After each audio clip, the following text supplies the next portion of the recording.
I'm going to address the question, who is research for? Essentially, this unpacks some of the ethical issues and dilemmas that have emerged for us around access, consent and representation in a project that involves multiple stakeholders. So hold on to your hats. It draws on our experiences on the Real-Times project. We're a team of 5. We're led by Rob Macmillan, and it's a study of the fortunes of 15 third sector organisations over a 3-year period. We went into the field in spring 2010 and we completed wave 4 in autumn 2012. We have one more wave scheduled for this year, hopefully before the money runs out. And rather fortuitously for us, as researchers, though rather less so for our cases, the last 3 years have been, or turned out to be, rather tumultuous for the sector, and well, for a lot of people. But we've been able to capture how organisations have navigated this sort of shifting economic and political context. So our cases, they're very diverse. I've put some examples up on the slide. They range from national charities down to small projects. Two of our cases are rural villages, home to a whole variety of what we call below the radar activities, the parish plan action group, the village hall committee, you name it, we've got them. And each wave has involved interviews with various staff members, trustees, volunteers. We've observed meetings and we collect documentary evidence. So there's a group of data collection mechanisms that we've used. Plus, at various stages, we've interviewed organisations that are in the same policy field as our cases to get a sense of the wider context in which they're operating. Real-Times is a research project with multiple stakeholders. In fact, most projects have multiple stakeholders, but Real-Times is particularly well endowed. And I want to say just a bit about the stakeholders because it underpins a lot of the ethical issues and dilemmas that we have in an ongoing kind of way. So to start with, the research participants, obviously staff, volunteers, trustees, members, residents of the 2 villages, and we've also tended to see the organisation as a participant in its own right and as a stakeholder. Then there's the funders. TSRC is supported by an ESRC Research Centre grant. We have a very large match contribution from central government, in this case the Office of Civil Society and the Cabinet Office, and a smaller contribution from a foundation called Barrow Cadbury. So multiple funders.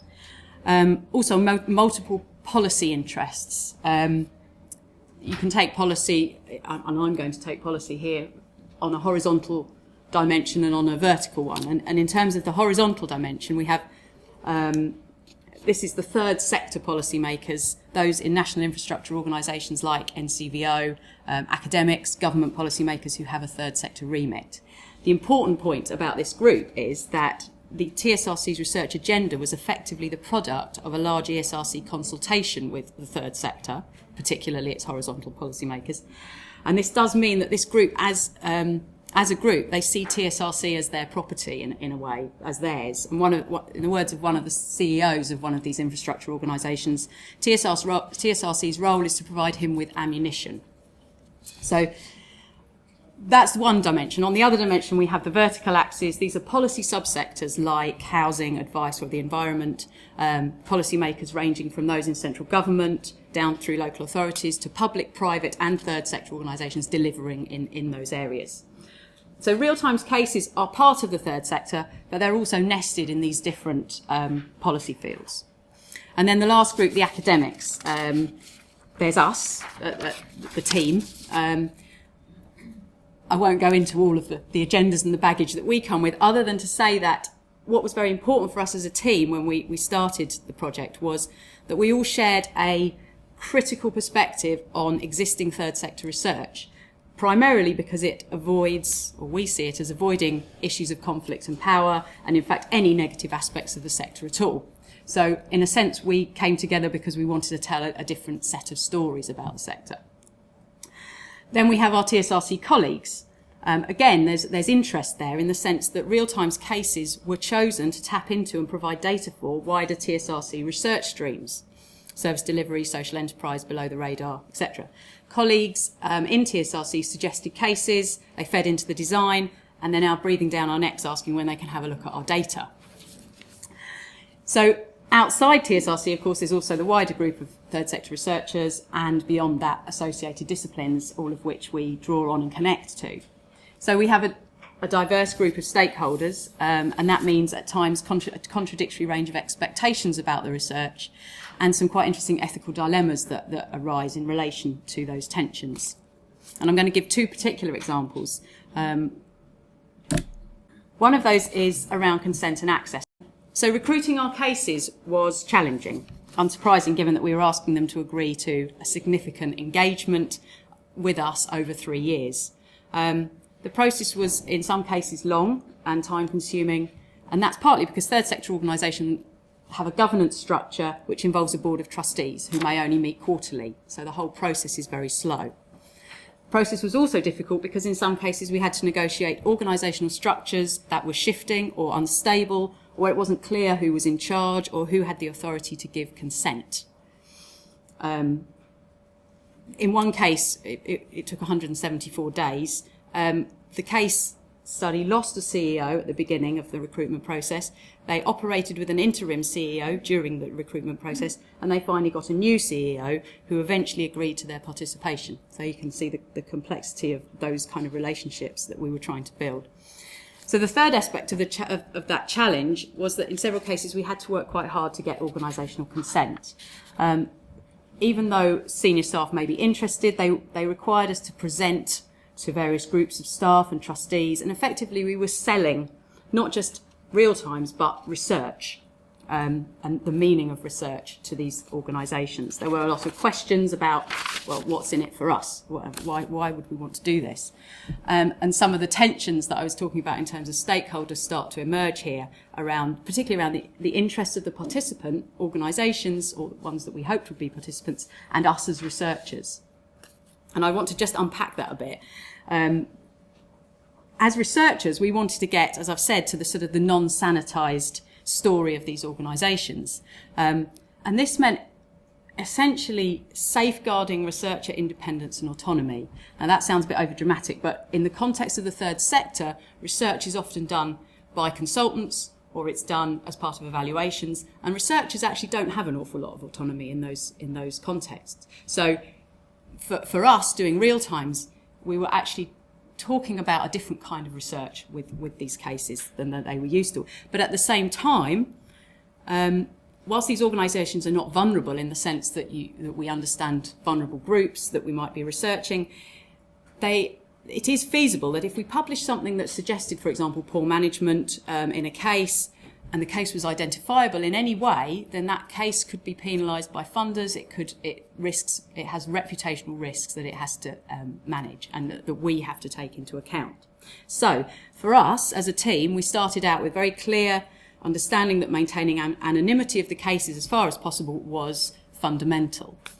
And I've got Natasha's presentation ringing in my ears here in terms of I understand that that's not as straightforward as it might sound. So we employed a whole gamut of ethical procedures and protocols to try and ensure that, which I won't go into. But several of the organisations that we approached at the recruitment stage saw the function of research as a way to promote their cause, to raise their profile. It was about publicity, and there's a history of that within the sector. And in fact, being asked by us to participate in the research, they saw as a sign of their own legitimacy as an organisation, and they wanted to publicise that. They didn't want to be anonymous, they wanted to be named. And they asked if they could tell their funders that they were part of the research, and they wanted to put links to our Real Times website on their website, and to publish in newsletters and tell the world, essentially. So we had a slightly difficult job navigating these tensions at the recruitment stage. And of course, oh gosh, my spurious visuals. Recruitment isn't a one-off phase that finishes, you tick and it's done. It goes on for the entire project. And so my picture is us, the research team, heading out into the field at waves 2, 3 and 4, and that's actually the 4th bridge, and we're off to paint it again. Anyway. So the challenges continued at each wave.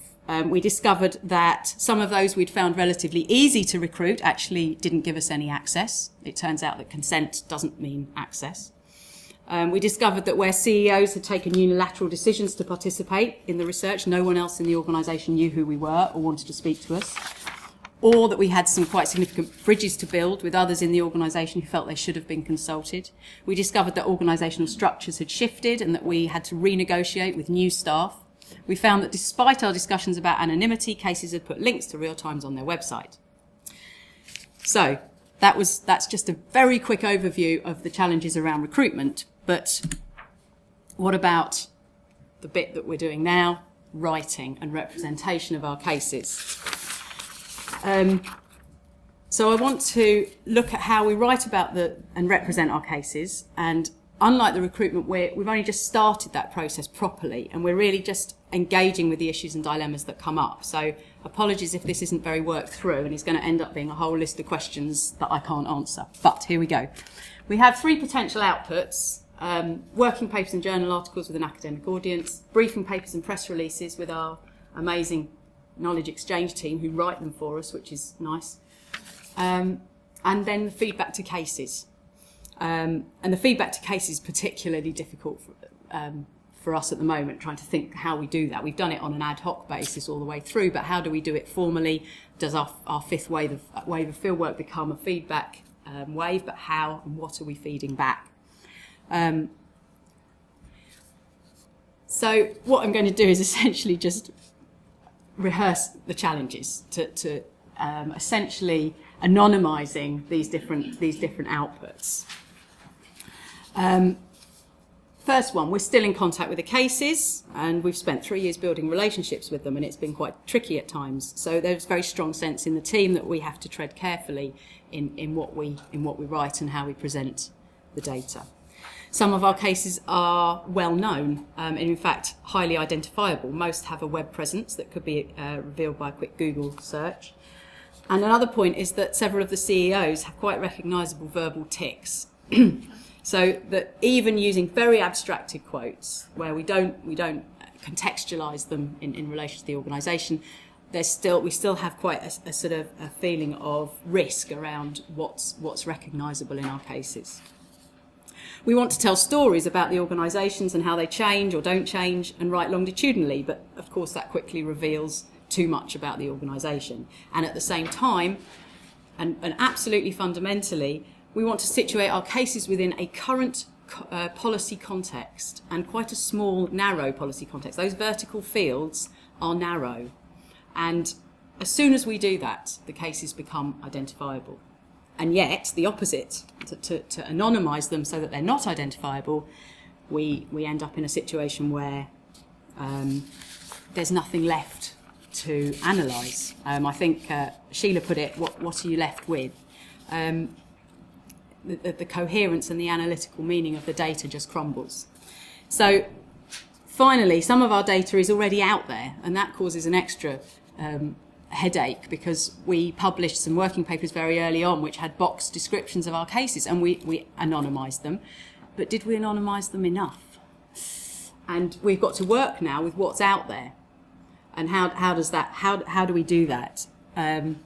So what tools are available to us? What can we do? Well, I've just thrown these down, but we can focus on writing particular types of paper that try to avoid some of the bigger dilemmas. That seems a ridiculous idea, but we're in the middle of writing a paper on the policy context and policy fields. It's a very interesting paper, but every time we try and write it, we get to a stage where we can't think how to make sense of it and maintain anonymity. We can play with different ways of disguising. The question about how many little white lies can you tell before it ceases to be the same data. Can we mix up our fictions? Can we create lots of different fictions that all contradict each other, or do we have to keep a coherent fiction around our cases? Breaking confidentiality. Some of the cases, as I've said, are very keen to do that, and maybe there's a way in which we can produce outputs which name our cases, or name particular cases where they've agreed. But our sense is that once the cases understand what we actually know and what we're trying to put out, they won't want to break confidentiality. So that's a dilemma that we haven't tackled yet. And then, of course, there's the checking drafts with cases option as a way of seeing what they want to see going out and what they don't, and we can negotiate. But it's a time-consuming process. So there we go. I'll leave it there. Thank you.